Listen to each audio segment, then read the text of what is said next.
قرآن میں اللہ تعالیٰ رسول اللہ صلی اللہ علیہ وآلہ وسلم سے فرما رہے ہیں کہ اے نبی کہہ دیجئے اپنے بندوں سے کہ اگر تمہارے لیے تمہارے باپ، تمہارے بھائی، تمہارے بیٹے، تمہاری بیویاں، تمہارے رشتہ دار اور وہ مال جو تم جمع کر کے رکھتے ہو اور وہ کاروبار جس کو اوپر لے جانے کے لیے تم دن رات ایک کر دیتے ہو اور وہ مکانات، بڑے بڑے عالیشان مکانات، محل جس کو تم بنا کر ان میں رہتے ہو، اگر تمہارے لیے اللہ اور اس کے رسول سے زیادہ اہمیت رکھ لیں ان میں سے کوئی بھی چیز، تو ان سے کہہ دیجئے کہ دفع ہو جاؤ یہاں سے، اور تمہارا اور ہمارا فیصلہ قیامت کے دن ہی ہوگا۔ اور اللہ تعالیٰ ساتھ میں فرماتے ہیں کہ ہم گناہگار لوگوں اور ہم وہ لوگ جو ہدایت پہ نہیں ہیں ان کو ہدایت نہیں دیتے۔ اب اگر اس کو آپ سمرائز کرتے ہیں تو انسان کو دنیا میں سب سے زیادہ کیا چیزیں عزیز ہوتی ہیں؟ اس کے گھر والے، اس کے ماں باپ، اس کی اولاد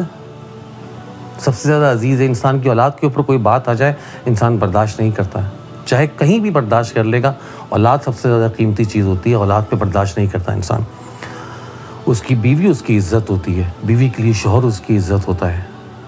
وہ برداشت نہیں کریں گے اس کے لیے۔ سب سے زیادہ سیدھ کے رکھتا ہے، سب سے زیادہ سنبھال کے رکھتا ہے اپنے رشتہ دار اور اپنا مال، وہ جو سنبھال کے رکھے گا کسی کو دے گا نہیں۔ اس کے آس پڑوس کے لوگوں میں اگر اس کو یہ احساس ہو جائے یا اس کو پتہ چل جائے، اور پتہ چل جاتا ہے اور ہر شخص کو پتہ چلتا ہے، مجھے بھی پتہ چلا اور آپ کو بھی پتہ چلے گا کہ جو ضرورت مند ہے، ہمیں یہ بات پتہ ہے کہ اس کو ضرورت ہے، ہمیں یہ بات پتہ ہے کہ ہاں وہ قسم پرسی کی زندگی گزار رہا ہے، ہمیں یہ پتہ ہے کہ ہاں بہت برے حالات میں ہیں، ہم اپنا مال نکال کر دینے کے بجائے صرف اس سے یہ دعا کرتے ہیں اس سے، اور وہ بھی بڑے سرسری انداز میں، اور اس دعا میں جتنی تاثیر ہمارے اندر ہوتی ہے وہ چیز ہمیں خود پتہ ہوتی ہے کہ ہم کہتے ہیں کہ یار اللہ تعالیٰ بہتر کرے اس کے حال، یہی کہتے ہیں نا کہ اللہ میاں اس کے بھی حال بہتر کرے۔ اپنے پاس جو ایکسٹرا مال جمع کیا ہوا ہے تم نے پتہ نہیں کس دن کے لیے، کیونکہ کل کا تو تمہیں بھی نہیں پتہ، کل کا تو تمہیں اپنی اولاد کے بارے میں بھی نہیں پتہ، تو یہ مال جمع کس کے لیے کر رہے ہو، کس کے لیے رکھا ہوا ہے جو تم اس ضرورت مند کو، جو ضرورت مند یہ ضروری نہیں ہے کہ مسلمان ہی ہو، کوئی غیر مسلم بھی اگر تمہارے ساتھ ہے، آپ جیسے ہم یہاں رہتے ہیں، آپ ملٹی کلچرل سوسائٹی میں رہتے ہیں، آپ کو ہر طرح کے لوگ ملتے ہیں، ہر ریلیجن کے لوگ ملتے ہیں، لیکن آپ کسی کی مدد کرنے کے لیے، آپ غیر کو، لوگوں کو دکھانے کے لیے بڑے بڑے چیکس چیریٹی کے اندر ڈونیشن میں ڈال دیتے ہو، ڈونیٹ کر دیتے ہیں کہ ہاں آپ کی فوٹیج آ جائے، آپ کی سوشل میڈیا پہ آپ کی کوریج ہو جائے، آپ کی ویسے میڈیا پہ کوریج ہو جائے کہ ہاں فلانی کمپنی نے، اگر آپ کی کوئی کمپنی ہے کہ آپ نے کسی کو ڈونیٹ کر دیا، آپ اس کو ڈونیٹ کر دو کہ صرف دکھاوے کے لیے آپ لوگوں کے اندر لحاف اور کمبل تقسیم کر دیتے ہو دکھانے کے لیے۔ اور اپنی بہت سارے لوگ ہیں، پاکستان کی میڈیا میں بھی بہت لوگ ہیں کہ جو لوگ صرف اور صرف دکھاوے کے لیے یہ چیز کرتے ہیں جو ان کے پاس ہے، اور وہ جن کو جانتے ہیں کہ اس کو ضرورت ہے، کسی کی بچی ہے، اسی کی شادی کی ضرورت ہے، آپ نہیں کرو گے، آپ اپنے مال کو اپنے پاس رکھتے ہو۔ تو آپ یہ سوچئے، یا ہمیں یہ سوچنا چاہیے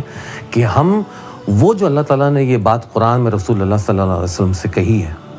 ہم اس کے ساتھ چل رہے ہیں یا ہم اس کے اگینسٹ چل رہے ہیں؟ ہم اپنے مال کو، کیونکہ اللہ تعالیٰ نے صاف کہہ دیا کہ اگر ان 8 چیزوں میں سے کوئی بھی چیز تمہیں اگر زیادہ عزیز ہو گئی تو نبی ان سے کہہ دو کہ دفع ہو جاؤ، مطلب غرق ہو جاؤ، تمہارا فیصلہ آخرت کے دن ہی ہوگا، کیونکہ اللہ کو ایسے لوگوں کی ضرورت نہیں ہے۔ ہم کر رہے ہیں یہ چیز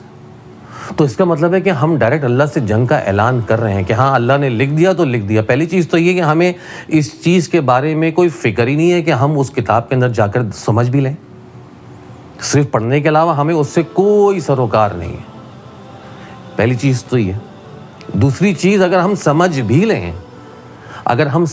لیں تو ہم دکھاوے کے علاوہ اس کام کو آگے لے جانے کا کوئی تصور اپنے ذہن میں نہیں رکھتے۔ وجہ کیا ہے؟ کیونکہ ہمیں یقین ہی نہیں ہے کہ ہمیں مرنے کے بعد زندہ ہونا ہے، ہمیں بس یہی یقین ہے کہ جو یہاں پر نظر آ رہا ہے وہی ہے،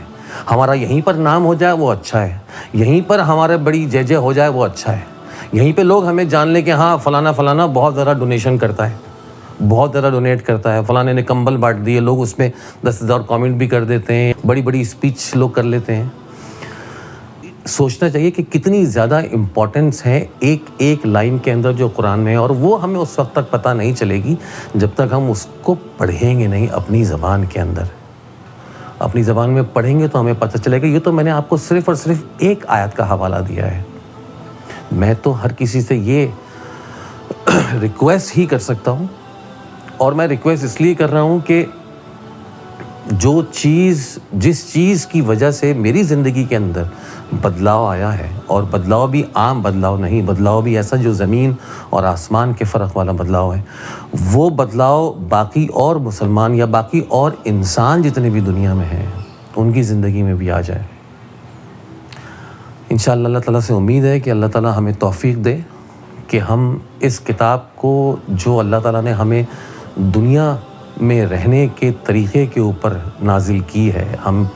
ہمیں اس کو سمجھنے کی توفیق دے. وہ سنت رسول صلی اللہ علیہ وآلہ وسلم جس طریقے سے انہوں نے زندگی گزاری, اس کو ہمیں اڈاپٹ ہم کر ہی نہیں سکتے. اس کو صرف فالو کرنے کے لیے ہمیں یہ توفیق دے دے کہ ہم اس کو فالو کرنے کی کوشش ہی کر لیں. فالو تو کر بھی نہیں سکتے. بس اللہ سے دعا ہے کہ اللہ تعالیٰ ہمارے حال پر رحم کرے اور ہمیں توفیق دے اس چیز کی. آپ سے ملاقات ہوگی انشاءاللہ بہت جلد دوسری ویڈیو میں. اپنا خیال رکھیے. السلام علیکم ورحمۃ اللہ وبرکاتہ.